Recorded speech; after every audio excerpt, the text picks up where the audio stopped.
peuvent être transformés, changés et devenir doux comme des agneaux, parce que c'est l'œuvre de l'Esprit de Dieu. Voilà.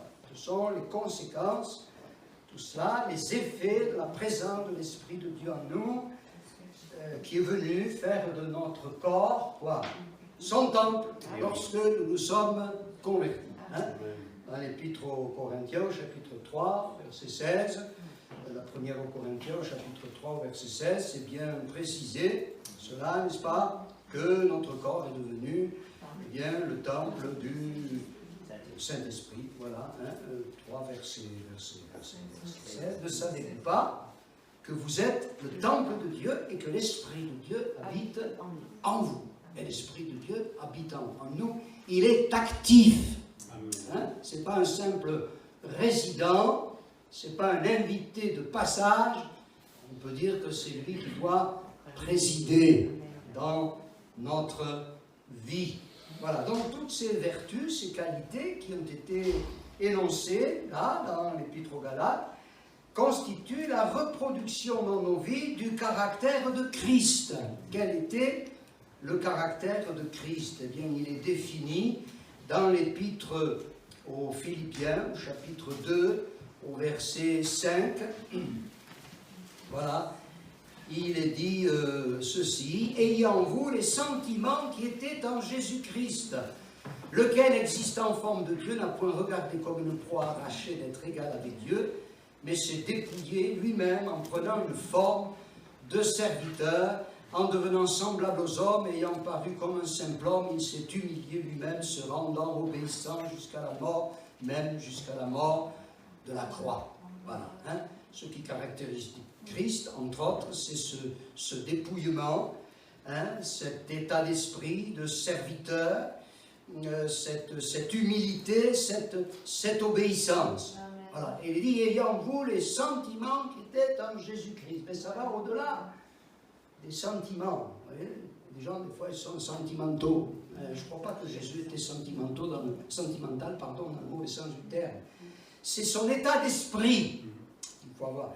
Sa mentalité, sa forme de pensée, son type de raisonnement, de réaction dans les situations les plus diverses qu'il pouvait traverser et que nous aussi, à notre mesure, nous pouvons traverser également. Ainsi, plus la présence du Saint-Esprit sera intense et active en nous, plus nous ressemblerons à Christ.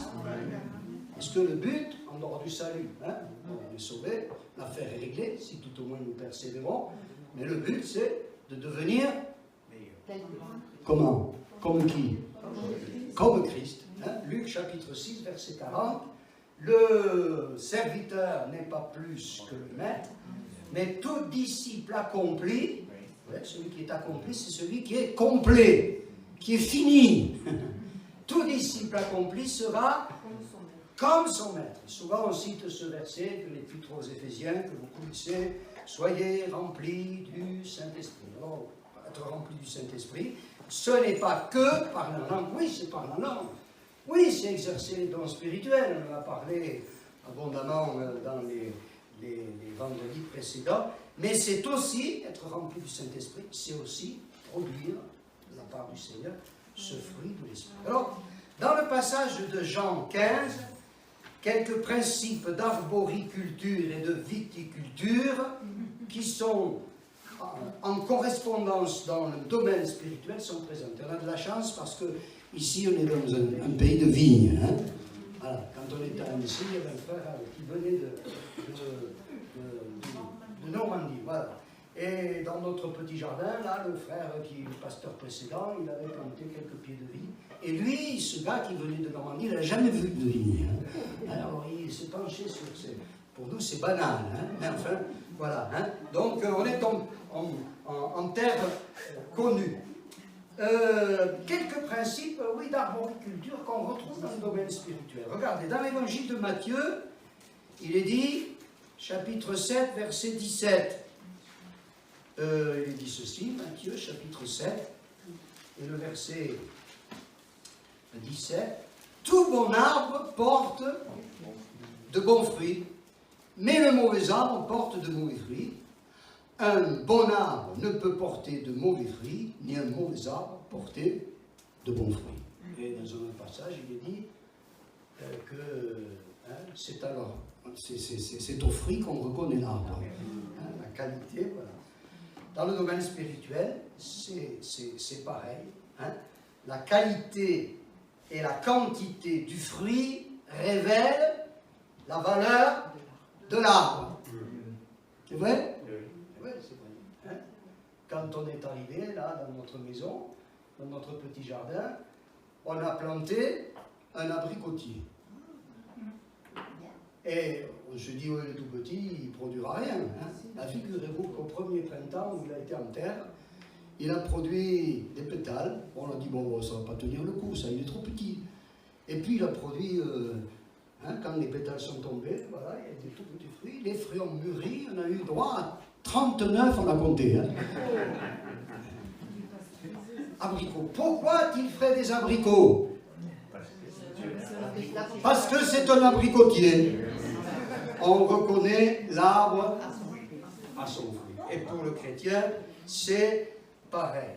On doit comprendre que dans le domaine spirituel, c'est le fruit et pas les dons qui déterminent la valeur véritable des individus. Il ne faut pas se méprendre. C'est important les dons, on en a parlé en long, en large, en travers. Mais la véritable valeur d'un individu, d'un chrétien, ce n'est pas les dons, c'est le fruit. Regardez ce qui est dit dans 1 Corinthiens, chapitre 13, verset 1er. Voilà. C'est le chapitre de l'amour, vous savez. Et Paul dit, quand je parlerai les langues des hommes et des anges, même celles des anges. Je ne sais pas si on peut parler les langues des anges, mais enfin, supposons. Si je n'ai pas la charité, c'est-à-dire l'amour, le fruit, quoi.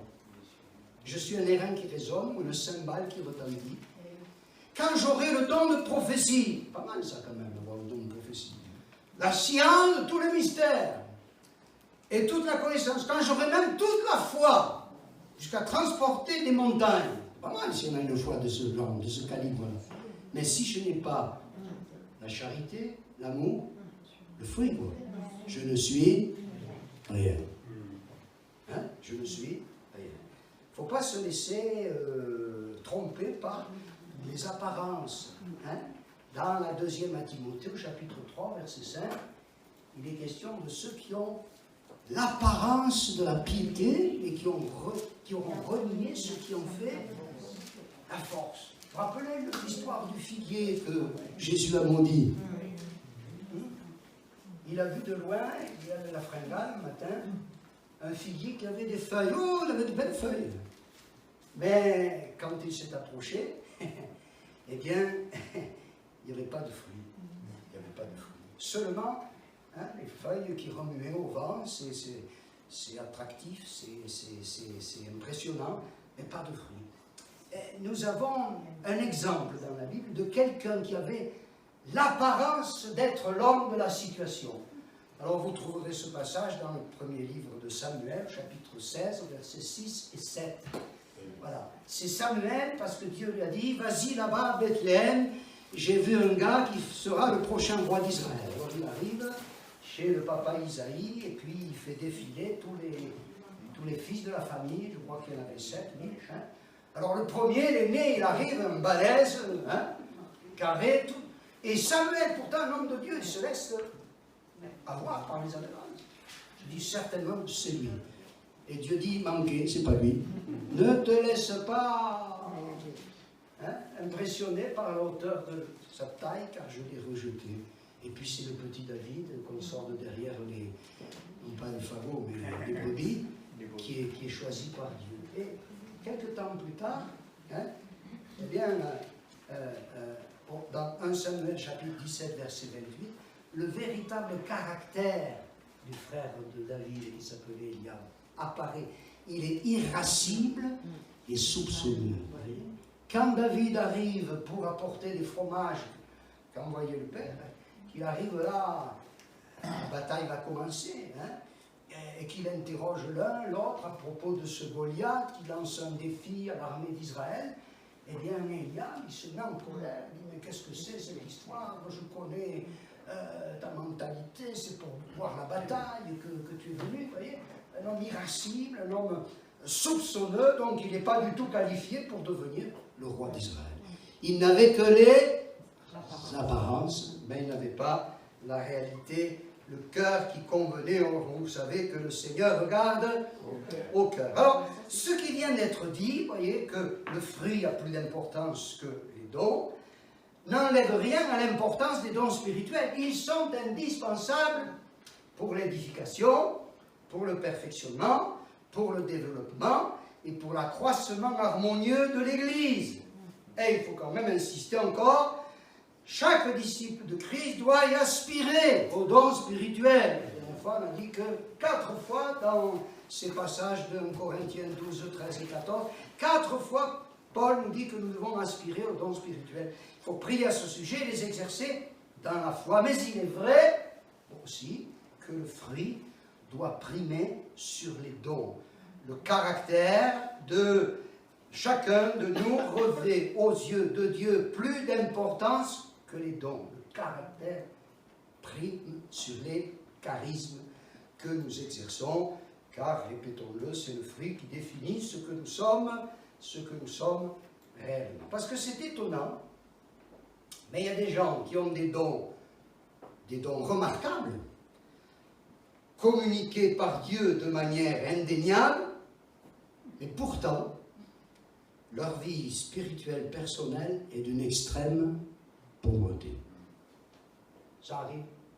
On en a connu, j'en ai connu, peut-être vous en avez connu. Moi, j'ai eu des gens que je les badais, comme on me disait, parce que il se passait dans leur service des choses étonnantes, mais à côté de ça, il y avait des failles majeures dans leur caractère, et ça a fini par mal finir, si je puis dire. C'est pas neuf, puisque Jésus nous dit que les comptes seront réglés au jour du jugement, et il y aura là des surprises. Dans Matthieu chapitre 7, verset 21, le Seigneur nous dit ceci, verset 22, « Plusieurs me diront, dans ce jour-là, Seigneur, Seigneur, n'avons-nous pas prophétisé par ton nom? N'avons-nous pas chassé des démons par ton nom? Et n'avons-nous pas fait beaucoup de miracles par ton nom? » Donc les dons. Alors je leur dirai ouvertement, je ne vous ai jamais connu, retirez-vous de moi, vous qui commettez l'iniquité. Incroyable ça, et pourtant, la parole. Ce n'est pas des faux miracles qu'ils auront produits, c'était au nom du Seigneur. Vous voyez, même s'il y avait ces dons remarquables à côté, il y avait dans leur comportement, leur caractère, leur état d'esprit, leur mentalité, puis le comportement qui a découlé, des failles majeures. Des failles majeures. On ne peut pas dire j'exerce les dons de l'esprit, alors tout va bien. Hein, voilà. Je prophétise tous les 3 matins, alors on n'a rien à me reprocher. Hein. Non, sûrement pas, sûrement pas. Voilà. Pour résumer, ce ne sont pas les dons ou le fruit. Il ne faut pas dire moi j'ai les dons, toi tu as les fruits, moi j'ai le fruit et toi tu as les dons. Non. Ce n'est pas les dons au détriment du fruit, ou inversement. Ce n'est pas les dons sans le fruit, ni l'inverse, mais les dons et le fruit. Les deux ensemble. Et alors, quand c'est ainsi, il y a une pleine approbation de Dieu, une pleine efficacité dans le service, et Dieu est véritablement glorifié. Bon, pour qu'il y ait un fruit abondant, c'est un deuxième principe d'arboriculture ou de viticulture, il faut que les sarments demeurent attachés au cep. Un sarment qui est coupé du cep, la seule chose qu'on peut en faire, c'est quoi? Autrefois, je ne sais pas si ça se fait dans le pays, mais chez moi, là-bas, dans le sud-ouest, on en faisait des fagots, et on faisait ça pour faire le feu de cheminée. Un sarment qui est coupé, il ne sert à rien d'autre que faire du feu. La production du fruit dépend donc de la qualité de notre relation avec Christ. Les sarments, pour porter du fruit, doivent rester attachés au cep. Nous, c'est pareil, le cep, c'est Jésus. Amen. Il faut rester attaché à lui. Et la production du fruit de l'esprit, c'est toujours de ça dont on parle, dépend de la qualité de notre relation avec le Seigneur. C'est ce qu'il a dit là, Jésus, dans l'évangile de Jean, chapitre 15. On y revient, au verset 4 et 5, il dit « Demeurez en moi ». C'est ça la relation. Hein. « Demeurez en moi et je demeurerai en vous, comme le sarment ne peut de lui-même porter du fruit s'il ne demeure attaché au cep. Ainsi, vous ne le pouvez non plus si vous ne demeurez en moi. » Et il ajoute, il insiste, je suis le cep, vous êtes les sarments, celui qui demeure en moi, en qui je demeure, porte beaucoup de fruits, car sans moi, vous ne pouvez rien faire. Pas d'illusion. Hein? Voilà. Cette relation avec Jésus doit être établie, puis maintenue et développée, et tout procède de lui. Amen. Jésus.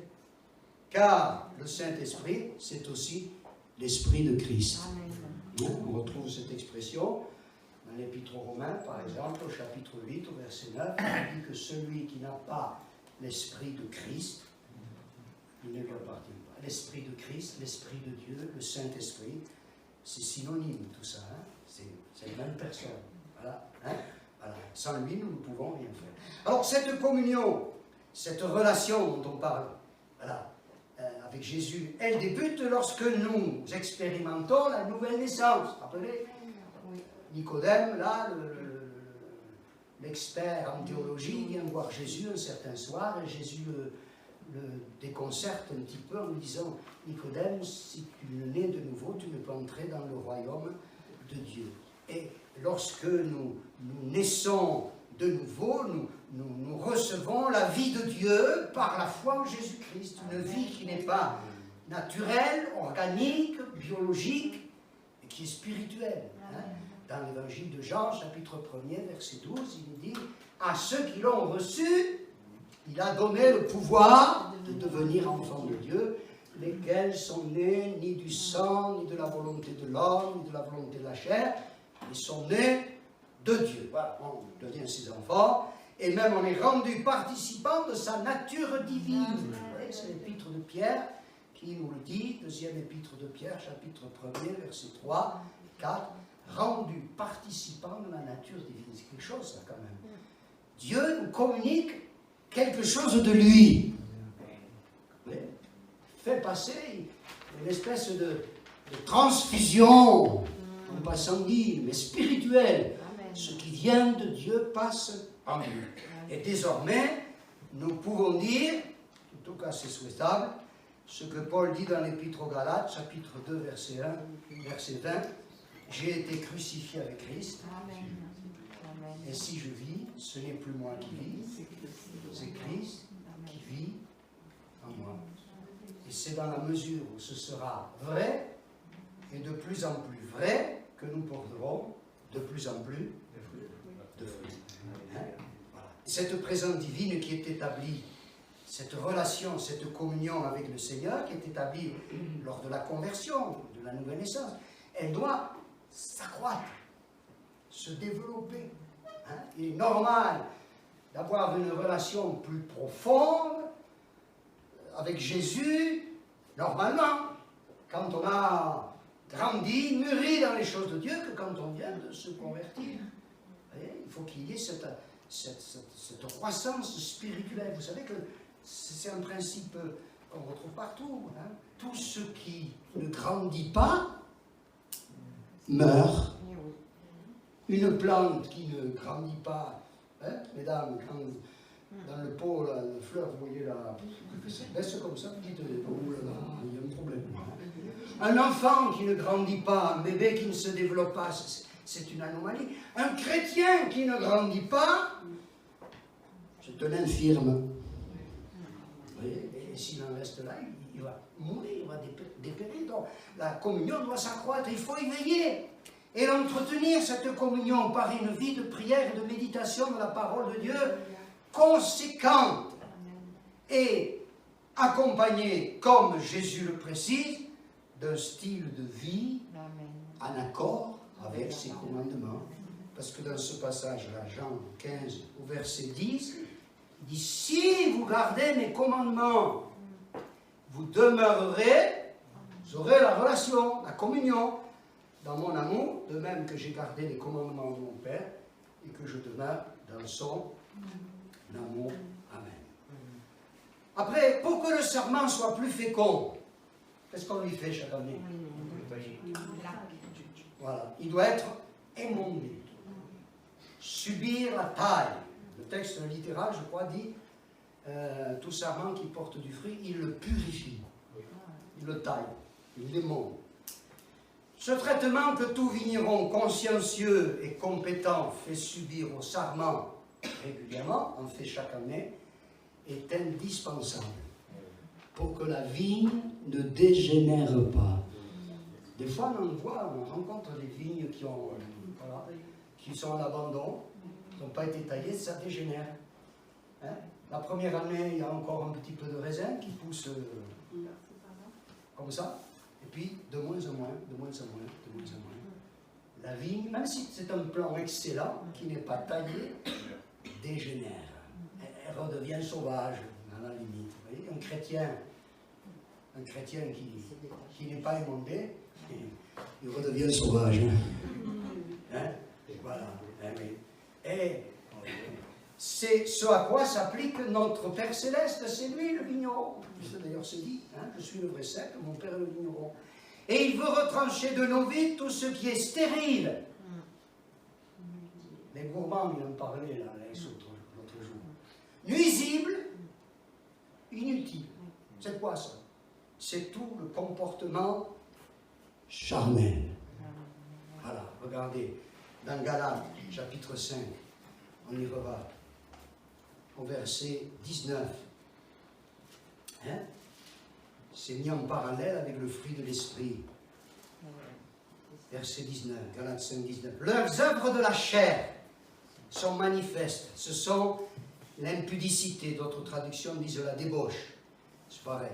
L'impudicité, l'impureté, la dissolution, l'idolâtrie, la magie, les inimitiés ou les hostilités, les querelles, les jalousies, les animosités, la rancune, quoi, les disputes, les divisions, les sectes, l'envie, hein, le regard chargé de convoitise, quoi, l'ivrognerie, les excès de table et les choses semblables. Vous voyez, la liste n'est pas close. Je vous dis d'avance que, comme j'ai déjà dit, que ceux qui commettent de telles choses n'hériteront pas le royaume de Dieu. Ça, ce sont les mauvais sarments qui doivent être voilà, éliminés. Voilà. Et cette liste, donc, elle n'est pas limitative parce qu'il existe, hélas, bien d'autres manifestations de la nature humaine non régénérée. Tout ce qui a trait à notre ancienne manière de vivre, qui était mauvais, est ôté. C'est ce que l'apôtre Paul, dans l'Épître aux Romains, chapitre 6, au verset 6, appelle le vieil homme, ou la vieille femme. Hein? Alors il y a un sécateur. Il faut le sécateur. Hein? Chez moi, j'ai encore le sécateur que mon père, mon grand-père, qui était vigneron, avait. Sécateur, et il est encore efficace. Hein? Et Dieu a un sécateur efficace. Vous savez quoi? C'est la parole de Dieu. Regardez, dans l'Épître aux Hébreux, pardon, c'est dit au chapitre 4 et au verset 12. Hébreux, chapitre 4, verset 12. Car la parole de Dieu est efficace, plus tranchante qu'une épée. Allez, je ne tords pas le texte en disant qu'un sécateur quelconque à deux tranchants, pénétrante jusqu'à partager âme, esprit, jointure et moelle, elle juge les sentiments et les pensées du cœur. Nulle créature n'est cachée devant Dieu, devant lui, mais tout est nu à découvert aux yeux de celui à qui nous devons rendre compte. Voilà. Par sa parole, Dieu veut retrancher de nos vies ce qui ne l'honore pas, les œuvres de la chair. Hein? Vous savez, le prophète Nathan, il est venu vers David, vous connaissez l'histoire, il lui a raconté une petite fable, et puis après il lui a dit, tuez cet homme-là. Et des fois, la parole de Dieu, quand on lit certains textes, tuez cet homme-là, tuez cette femme-là, tu vois, ce comportement-là qu'il a eu, cet homme ou cette femme de la Bible? C'est toi. Hein? Tu te reconnais là-dedans. C'est Dieu qui est en train d'employer son sécateur pour que tu te soumettes, je me soumette à la discipline divine en disant, Seigneur, c'est vrai, tu as raison, il faut absolument que ce comportement, ce genre d'état d'esprit me quitte, que j'abandonne ça, que j'y renonce. J'ai besoin de ta grâce. Voilà. Hein? Pour être appétissant aussi, c'est un quatrième principe. Qu'est-ce qu'il faut? Que le fruit hein? Qu'il soit mûr. Si tu prends une grappe de raisin qui est encore toute verte et que tu manges, c'est acide, ça va faire la grimace. Pour que ce soit appétissant, il faut que le fruit mûrisse. Et la maturité ou la maturation, ça ne vient pas comme ça. C'est pas instantané. Le fruit, il a besoin de temps pour mûrir. Eh bien, c'est pareil. Le fruit de l'esprit ne parvient pas à maturité instantanément. Il a besoin de temps pour atteindre son plein développement. Il ne faut pas être comme cet homme qui priait, « Seigneur, donne-moi la patience et donne-moi-la tout de suite. » Vous avez tout compris, celui-là. Et c'est au travers des circonstances de la vie, heureuses ou difficiles, que l'Esprit de Dieu produira en nous, au fur et à mesure, son fruit. Son fruit. Alors maintenant, on va parler des composantes du fruit de l'Esprit. Remarquez ceci, c'est que le texte ne dit pas les fruits de l'Esprit, mais le fruit de l'Esprit. Ces diverses composantes sont donc liées les unes aux autres et non pas indépendantes les unes des autres. On ne peut pas dire, moi j'ai la patience, mais je ne sais pas, j'ai pas la bienveillance, par exemple. Non, c'est tout ou rien. Hein? C'est un petit peu comme une grappe de raisin, dont chaque grain est attaché, uni aux autres pour former un tout. C'est ça, le fruit de l'esprit. Alors on va étudier chaque grain de la grappe. L'amour. Alors l'amour, on le met un peu à toutes les sauces, l'amour. Hein? Dans le monde inconverti, il y a une forme d'amour. Un père ou une mère pour son enfant, un mari pour son épouse ou inversement, ça existe, on n'a pas besoin même d'être chrétien pour ça. Mais là, c'est l'amour à un niveau supérieur, à son niveau maximal d'origine divine. Il nous est présenté en détail, je vous laisse le soin de faire la lecture à la maison, dans 1 Corinthiens 13, hein, où toutes les manifestations de l'amour nous sont là révélées. C'est cet amour-là que Jésus fait référence quand il dit dans Jean chapitre 15, verset 12, « Aimez-vous les uns les autres » Mais ça, déjà, l'Ancien Testament disait, « Tu en auras ton prochain comme toi-même. » Mais Jésus il ajoute quelque chose de plus là. « Comme je vous ai aimé. » Wow. Comme je vous ai aimé. C'est encore de cet amour-là dont il est question quand le Seigneur nous demande d'aimer même qui? Nos ennemis. Nos ennemis. Oui. Dans l'évangile de Matthieu, chapitre 5, au verset 44, il aborde cette question. Hein? Vous savez, on ne trouve pas ça dans le Coran. Hein? Ça n'existe pas, ça. Hein? Aimez vos ennemis. Hein? Il n'y a que dans l'Évangile, dans la parole de Dieu, parce que c'est la véritable parole de Dieu, que ça nous est dit, hein, Matthieu 5, verset 44. Vous avez appris, verset 43, qu'il a été dit, tu aimeras ton prochain. Ça c'est la loi, et tu haïras ton ennemi. Mais moi je vous dis, aimez vos ennemis, bénissez ceux qui vous maudissent, faites du bien ceux qui vous haïssent, et priez pour ceux qui vous maltraitent et qui vous persécutent, afin que vous soyez fils de votre Père qui est dans les cieux, car il fait lever son soleil sur les méchants et sur les bons. Il fait pleuvoir sur les justes et sur les injustes. Hein? Lorsque vous aurez le voisin dessus à 2 heures du matin qui fera la Java, il faudra le fruit de l'esprit pour l'aimer. Hein? Je dis ça parce qu'on a vécu avec Hélène, quand on est ici, je vous assure que hein, là, il faut la grâce de Dieu. Hein? Il faut la grâce de Dieu. Et il est certain que seul le Saint-Esprit peut nous permettre de relever de tels défis. Aimer comme Jésus m'a aimé. Aimer même mes ennemis, c'est pas naturel ça. C'est pas naturel. Après l'amour, Galates chapitre 5 verset 22, il y a la joie. C'est la joie qui doit remplir le cœur de celui qui se sait en possession du salut. Est-ce que vous êtes heureux d'être sauvés? Amen. Quoique, des fois, on s'habitue au fait d'être sauvé. Et il faut que le Saint-Esprit, de temps en temps, on doit être émerveillé. D'ailleurs, quelqu'un, je crois, dit quelque chose comme ça. Un sage, c'est celui qui s'émerveille chaque matin. Oui. S'émerveiller. Hein? Des fois, il faut s'arrêter.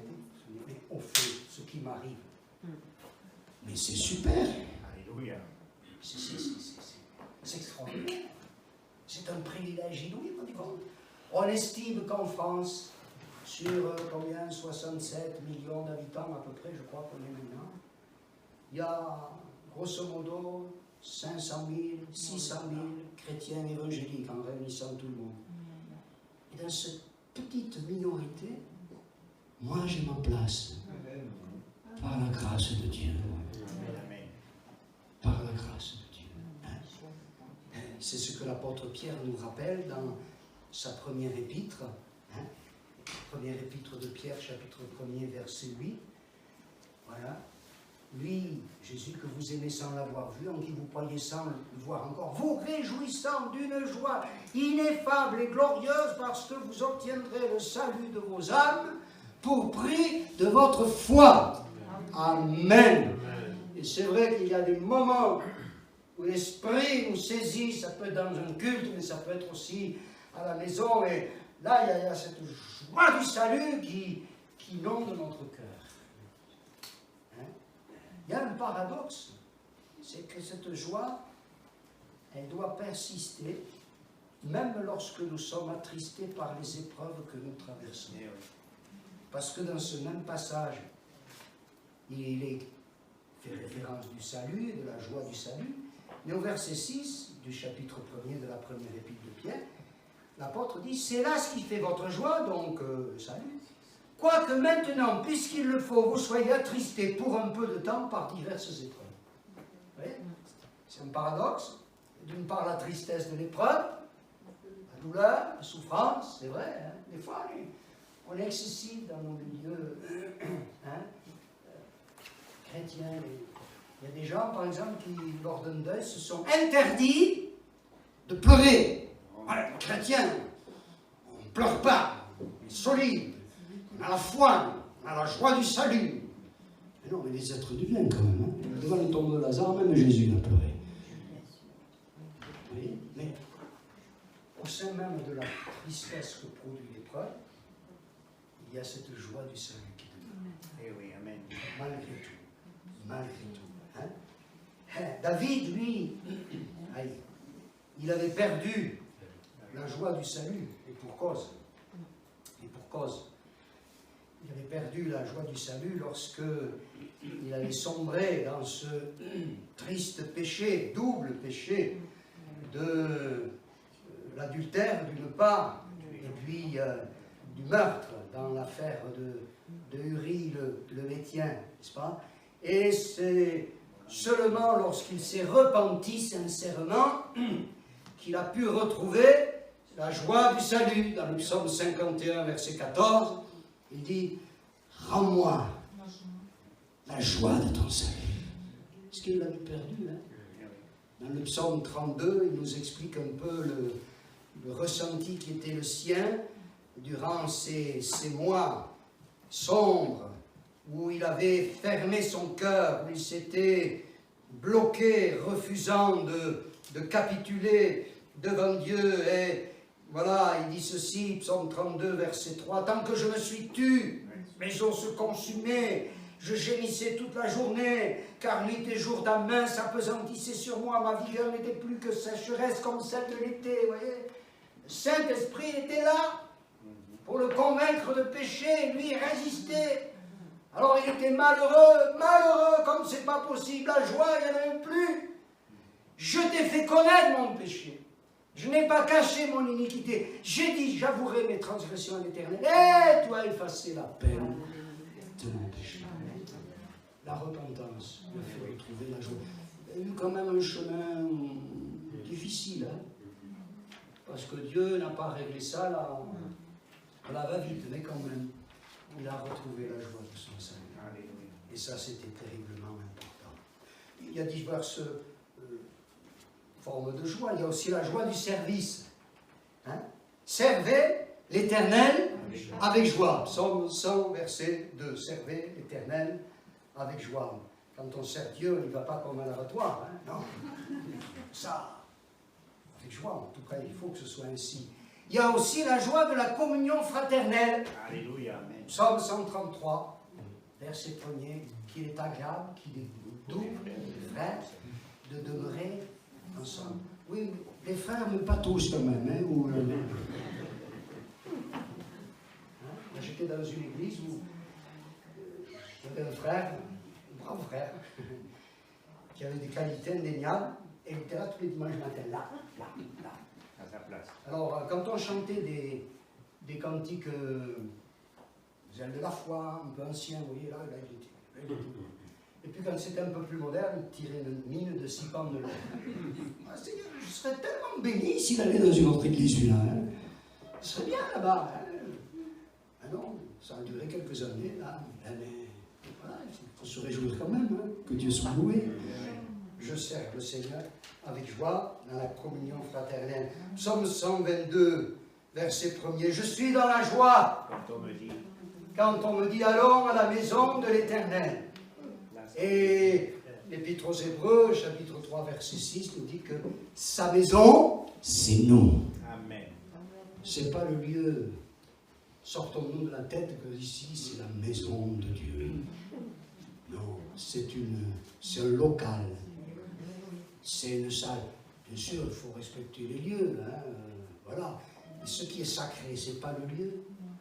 C'est la présence de Dieu. On serait à l'extérieur. Il ne ferait pas chaud peut-être. Hein, mais ce serait la maison de Dieu. C'est nous la maison de Dieu. C'est nous. Quand les protestants, dans les Cévennes, ils se réunissaient dans les grottes ou dans la garrigue, c'était la maison de Dieu qu'ils formaient. Voilà, hein, et nous devons être joyeux de retrouver nos frères et sœurs. Peut-être qu'il faut en être privé parfois quelque temps, lorsque la maladie nous retient lors des réunions, quand on y revient. Ah, hein, voilà. Après la joie, il y a la paix. Pour connaître la paix de Dieu, il faut d'abord avoir fait la paix avec Dieu. Jésus dit, je vous laisse ma paix. Jean, chapitre 14, verset 27. Je vous laisse ma paix.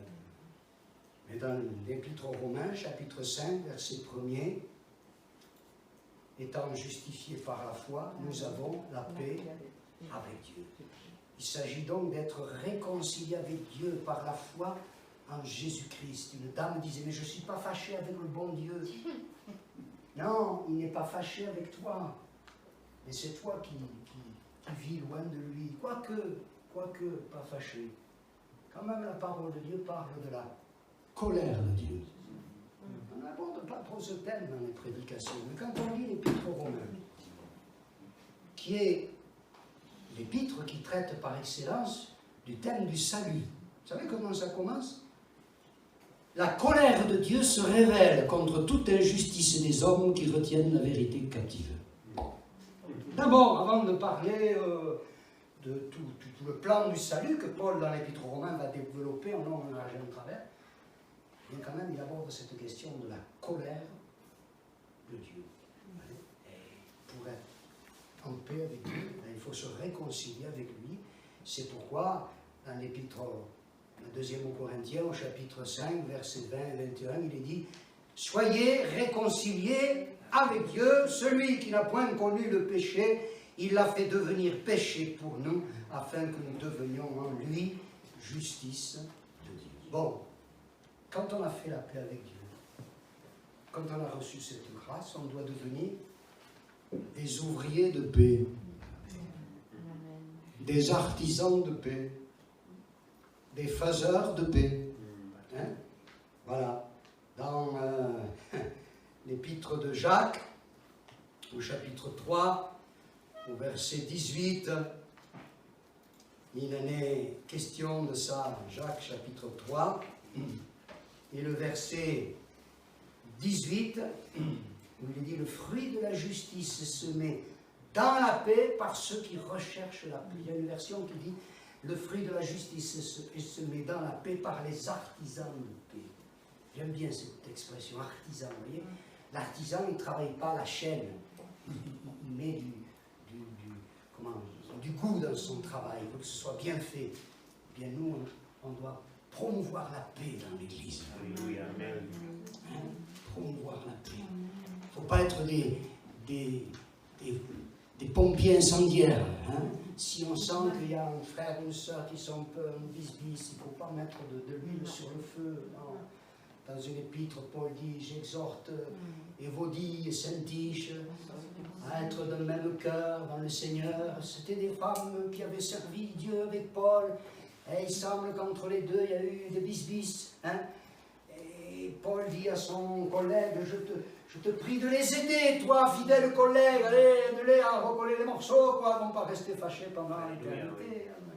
Voilà, être des artisans de paix, des faiseurs. Que c'est bienfaisant quelqu'un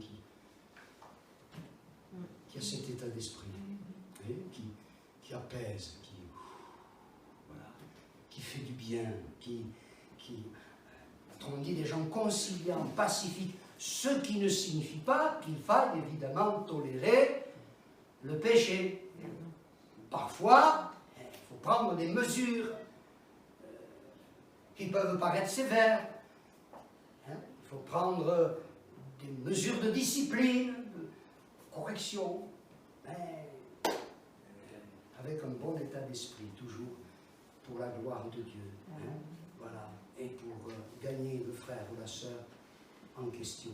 La patience. Qu'est-ce que c'est que la patience? Ça consiste à savoir supporter les situations extrêmes, comme le fit qui? Job. C'est patient, Job. Et il nous est donné un exemple. Tenez dans l'épître de Jacques, encore au chapitre 5, au verset 10. Il dit, prenez mes frères, pour modèle de souffrance et de patience, les prophètes qui ont parlé au nom du Seigneur. Voici, nous disons, bienheureux ceux qui ont souffert patiemment. Vous avez entendu parler de la patience de Job, et vous avez vu la fin que le Seigneur lui accorda, car le Seigneur est plein de miséricorde et de compassion. Et puis l'exemple parfait en matière de patience, évidemment, c'est le Seigneur Jésus, dont il est dit dans l'Épître aux Hébreux, au chapitre 12, et au verset 3, « Considérez en effet celui qui a supporté contre sa personne une telle opposition de la part des pécheurs, afin que vous ne vous lassiez point l'âme découragée. » Et non seulement de la part des pécheurs, des opposants, il a manifesté de la patience. Jusqu'à quand vous supporterai-je? Même vis-à-vis de ses disciples. Hein. Parce que les 12, fallait se les faire. Hein. Ils n'étaient pas régénérés, ils n'étaient pas régénérés encore hein, pendant les 3 ans. La conversion véritable est venue. Elle n'était possible que lorsque Jésus est mort sur la croix, qu'il est ressuscité. C'est là qu'ils sont nés de nouveau. Mais avant, ils étaient bruts de décoffrage, les garçons. Hein. Ils voulaient la première place, un à droite, l'autre à gauche. Ils étaient jaloux, ils étaient mesquins, ils étaient orgueilleux, ils étaient revendicatifs, ils étaient incrédules. Hein, il y en a un qui voulait envoyer le feu du ciel pour qu'il consume les Samaritains. Il fallait les supporter. Et il les a supportés. Et il nous faut avoir, par la grâce de Dieu, cette patience. Mais la patience, c'est encore autre chose. C'est pas simplement se résigner, mais c'est par la grâce de Dieu, par l'action de l'Esprit toujours, faire preuve d'endurance, de persévérance, d'opiniâtreté. Voyez, dans l'Épître aux Romains, tenez, il y a un beau passage à ce sujet, au chapitre 5, au verset 3, il est écrit ceci. Alors il est question de l'espérance, verset 3, chapitre 5. Bien plus nous nous glorifions même des afflictions, sachant que l'affliction produit la persévérance de la victoire dans l'épreuve, et cette victoire, l'espérance. Oui, cette vertu s'acquiert à la faveur des épreuves. Tenez, on peut devenir patient. Ah, moi, non, je ne suis pas patient. Ce n'est pas ma nature, ce n'est pas mon caractère. Ça peut changer. Amen. Dans la parole, dans l'Ancien Testament, dans le livre des Nombres, au chapitre 12, au verset 3, il est parlé de Moïse. Et regardez ce qui est dit de lui, c'est merveilleux. C'est merveilleux. Hein? Nombres, chapitre 12, verset 1er. Marie et Aaron, c'était sa sœur et son frère, parlèrent contre Moïse au sujet de la femme éthiopienne qu'il avait prise, car il avait pris une femme éthiopienne. Alors, le problème, hein? Il dit, est-ce seulement par Moïse que l'Éternel parle? N'est-ce pas aussi par nous qu'il parle? La jalousie, vous voyez. L'Éternel l'entendit. Or, Moïse était un homme fort patient,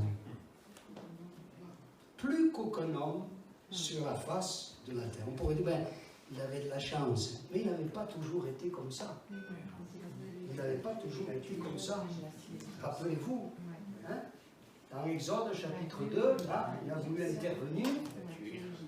Il y avait un Égyptien qui tapait dessus sur un Juif. Il n'a pas supporté, il a regardé d'un côté, de l'autre, il n'y avait personne, il lui a tordu le cou, il l'a enterré dans le sable, il était mort. Il n'était pas patient, il était irascible, il était nerveux, il était excité. Il a perdu patience, il a eu une réaction viscérale, haineuse, hargneuse, violente, méchante, au point de tuer l'homme. Et cet homme qui était aussi violent que ça, il est devenu plus patient qu'aucun homme sur la face de la terre. Amen. Je peux devenir patient par la grâce de Dieu. Il l'a fait pour nous, il peut le faire pour moi, pour toi, mon frère. Et alors, il y a eu cette rencontre mémorable, là, dans le désert, l'affaire du buisson ardent. Je crois que là, il s'est passé quelque chose. Mais est-ce que peut-être, enfin, c'est peut-être l'interprétation personnelle, ne croyez pas que les 40 ans qu'il avait passés dans le désert, ça a quand même, quand on parle des mondages, hein, 40 ans, hein, et l'œuvre de Dieu s'est faite. Oui, il y a de l'espoir, on peut devenir patient par la grâce et par la miséricorde du Seigneur. Après, il y a la bonté. Alors, permettez-moi de dire qu'il s'agit de prendre plaisir à faire du bien à autrui. C'est ça la bonté. Sans arrière-pensée. Sans s'attendre à recevoir quoi que ce soit en retour. Ni honneur, ni reconnaissance. Si on est bon, on sera confronté à l'ingratitude. Eh bien, ça fait rien. Il faut continuer à manifester de la bonté. Et oui, c'est la parole de Dieu qui nous le dit. Un jour, Jésus a été reçu à table par un pharisien qu'il avait invité. Alors, il lui donne tout plein de conseils, à lui et aux convives qui étaient réunis là.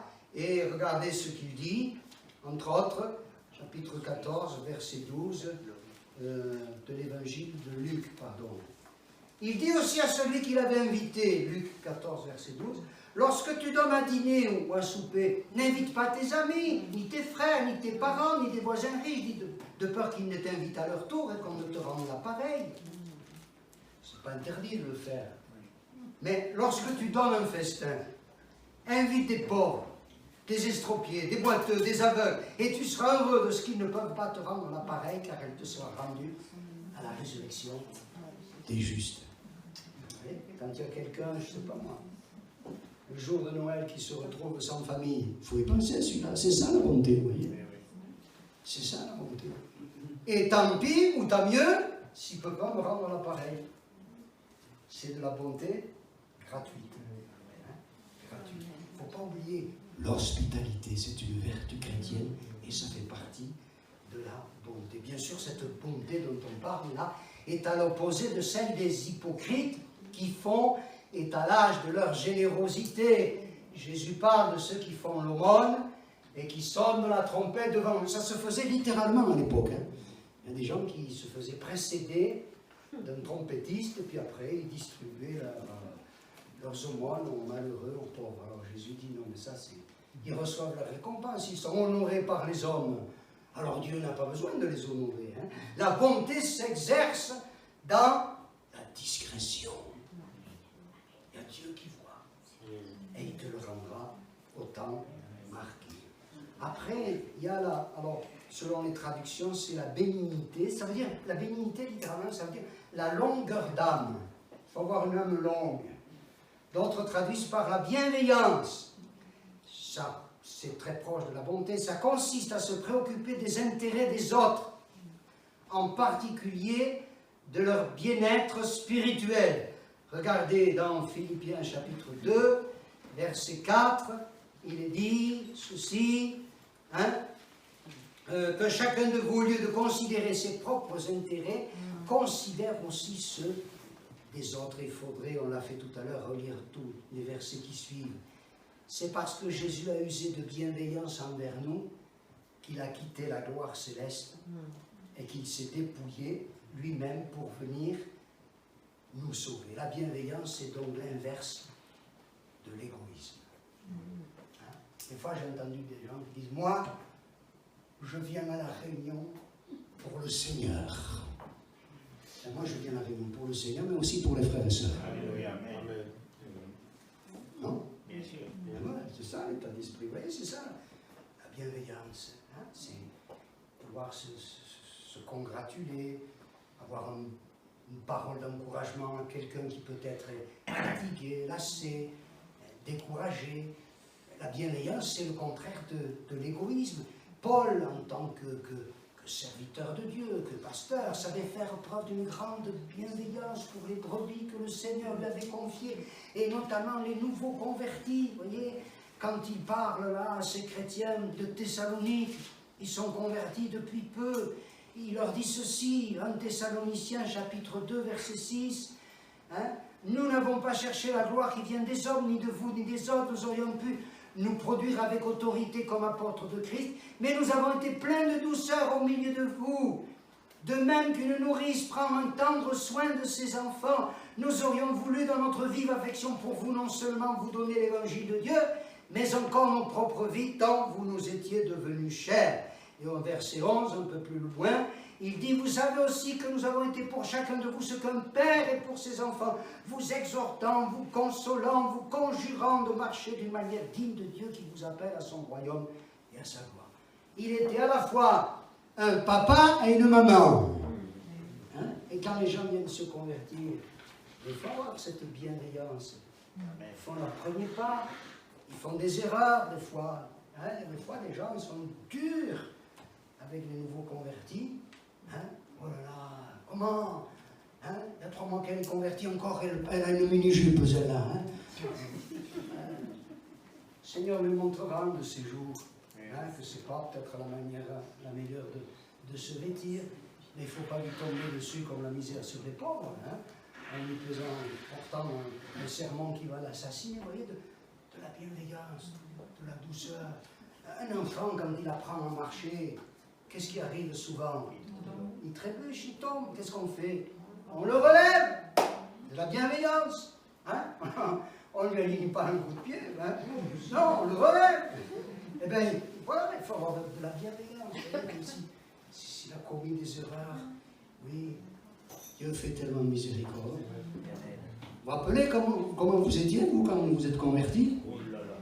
Waouh! Hein? Il y avait des projets à faire. Vous en avez fait, par la grâce de Dieu, il y a encore du travail dans votre vie, dans la mienne, il y a du travail à faire. Mais le Seigneur a été bon, le Seigneur a été patient. Hein? Un jour, un jeune qui venait de se convertir va voir son pasteur et dit Pasteur, est-ce que je peux aller en boîte de nuit? Le pasteur il a dit oui, tu peux. Alors il est adapté. Et puis c'est bizarre, la boîte de nuit. Tout à coup, il s'est senti mal. Qu'est-ce que je fais ici? Et puis il est sorti de là, il découvre lui, il a dit à son pasteur, quand j'ai été là-bas, avant pourtant ça me plaisait. Et là, je me suis passé. J'ai un ami qui joue au rugby. Et pendant 2 ans après sa conversion, il a continué à jouer au rugby. Alors il s'arrangeait quand il y avait le match l'après-midi, il allait au culte, quand il était en déplacement. Ça a duré 2 ans. Personne n'est venu lui dire frère, quand on est converti, il faut abandonner, ça gna. Et puis un jour, il y avait 2 équipes juniors, je crois, il n'y avait pas d'arbitre. Alors on lui a dit tiens, Michel, tu pourrais faire l'arbitre. Alors le match a commencé, il y a eu la mi-temps, et à la mi-temps, il s'est retrouvé tout seul, chaque équipe était dans son coin, et là, l'Esprit de Dieu est tombé sur lui. Qu'est-ce que tu fais là? Qu'est-ce que tu fais là? Et ça a été fini. Si quelqu'un avait fait la leçon, si quelqu'un avait été dur, peut-être que se serait découragé, vous voyez? L'Esprit de Dieu fait cela. Il faut être bienveillant. Il faut être bienveillant les uns avec les autres, comme le Seigneur l'est avec nous. La bienveillance, c'est aussi être aimable, courtois, user de prévenance. Hein? Les chrétiens dans le quartier, sur le lieu de travail, doivent être connus comme des gens qui ont bon caractère, qui sont aimables, souriants, agréables à fréquenter et non pas rébarbatifs. Il ne faut pas repousser les gens. Il faut leur donner envie de vivre ce que nous vivons par la grâce du Seigneur. Après, sachons être aussi bienveillants d'une manière concrète envers ceux de nos frères et sœurs, ça existe, qui peuvent vivre dans la précarité. Il y a un texte dans la première épître de Jean, chapitre 3, qui dit « N'aimons pas en parole et avec la langue, mais en action avec vérité. » Si ton frère manque de la nourriture de chaque jour, ça ne suffit pas de lui dire « Que Dieu te bénisse !» Fais quelque chose pour lui. La fidélité. Être fidèle consiste à être digne de confiance, fiable, constant dans les engagements pris, dans les responsabilités assumées. Cette notion comporte aussi l'idée d'intégrité, d'honnêteté, de droiture, de vérité, d'authenticité. Il y en a des choses là-dedans. Fidèle évidemment envers notre Dieu et l'engagement que nous avons pris un jour en étant baptisés.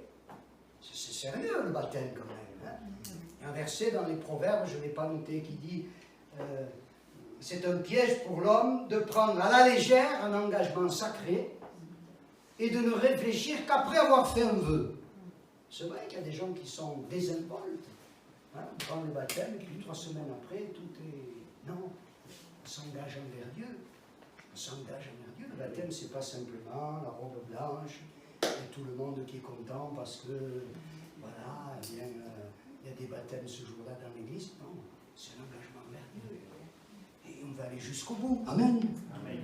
Jusqu'au bout. Fidèle dans notre service dans l'église, quel qu'il soit. Un texte des Proverbes, Proverbe 20, verset 6, dit « Un homme fidèle, qui le trouvera ?» Point d'interrogation. Et que Dieu puisse être vers nous des gens fidèles. Qu'on puisse compter sur moi. Ce n'est pas parce qu'on fait quelque chose bénévolement que c'est négligeable. Non, fidèle. Dans les petites choses. Quand j'étais à Avignon, j'en parle parfois, il y avait ce frère et cette sœur là qui, tous les dimanches matins, ils arrivaient, ils préparaient la Sainte Seine, ils nettoyaient un petit peu l'église, ils faisaient un tour dans les WC pour voir si tout était en place, tout était propre. Mais C'est précieux des gens comme ça, des gens fidèles. On peut se dire, tiens, celui-là, on lui confie une tâche, on sait que ce sera fait, il n'y a pas de souci à se faire. Il est fidèle, fidèle. Fidèle dans nos responsabilités professionnelles. Eh oui, parce qu'il n'y a pas que l'Église, et puis, hein, non. La Bible dit que quand les ennemis de Daniel, ils ont cherché des histoires, ils lui ont cherché des histoires. Ils n'ont rien trouvé, parce qu'il était fidèle. Il avait de hautes fonctions, mais dans le cadre des hautes fonctions ministérielles, administratives, il n'y avait rien à lui reprocher. Rien à lui reprocher. Dieu fasse en sorte que tous les chrétiens, sur leur lieu de travail, aient le même état d'esprit que Daniel. Hein? Amen. Évidemment, fidèle à notre conjoint. Cela va sans dire, mais ça va mieux le disant. Dans Malachie, chapitre 2, verset 14, la parole de Dieu, n'oublie pas cette notion de la fidélité dans le couple. Vous savez qu'aujourd'hui, c'est mis à mal, ça. Hein? Alors, il y a quelques années, là, il y avait une émission à la télé, et ça traitait du sida. Et il y avait l'abbé Pierre. Alors, il a dit, le brave homme, mais la meilleure manière de se préserver, c'est la fidélité dans les relations amoureuses. Waouh, qu'est-ce qu'il a dit? Tout le monde l'a hué. Parce que c'est pas la mode dans le monde. Mais chez nous, c'est toujours la même mode. Hein? Dans Malachie, chapitre 2, verset 14, la fin. Voilà. Vous dites pourquoi? L'Éternel a été témoin entre toi et la femme de ta jeunesse à laquelle tu as été infidèle. Bien qu'elle soit ta compagne, la femme de ton alliance. Nul n'a fait cela avec un reste de bon sens, un seul l'a fait. Pourquoi? Parce qu'il cherchait la postérité que Dieu lui avait promise. Prenez donc garde dans votre esprit et qu'aucun ne soit infidèle à la femme de sa jeunesse. Et je dis que même pour ça, il faut l'action de l'Esprit de Dieu. Parce que dans le monde où nous vivons, dans le milieu professionnel, dans le voisinage et parfois même dans la famille, il y a tellement de tentatives de séduction qu'un chrétien qui n'est pas fermement établi, même s'il est plein de bonne volonté, il peut se faire séduire. C'est pas seulement notre bonne volonté, il en faut. C'est l'action de l'Esprit de Dieu qui nous permettra de vivre ce genre de relation dans le couple. La douceur, la douceur. On aurait tort de confondre la douceur et la mollesse. Jésus n'était pas mou, il était plein d'énergie, mais il était également doux et humble de cœur. Hein? La tempérance, on finit par là, c'est la maîtrise de soi qu'on doit appliquer dans bien des domaines. Alors bien sûr, ça exclut les excès de nourriture et de boisson, mais la tempérance aussi dans l'usage de notre langue, que Dieu nous aide. Alors, voilà, il y aurait beaucoup de choses à dire. Vous pouvez poursuivre la réflexion. Nous en conviendrons tous, je termine, excusez-moi d'avoir été un peu long, nous sommes incapables de produire ça durablement, toutes ces qualités par nos propres efforts. Rappelons-nous, c'est le fruit de l'esprit. Voilà. Et ne pensons pas qu'un tel programme est inaccessible. Il ne faut pas dire, j'y arriverai jamais à faire tout ça. Non, c'est la présence de l'Esprit de Dieu qui le réalisera en nous. Voilà. Ne soyons pas découragés même devant nos échecs répétés. Plaçons notre foi dans le Seigneur, lui demandant la plénitude de son Esprit, et par son Esprit, il accomplira son œuvre, et le Seigneur en sera glorifié. Amen. Seigneur, merci pour ta grâce, pour ta parole, pour ta présence. Seigneur, remplis-nous de ton Esprit.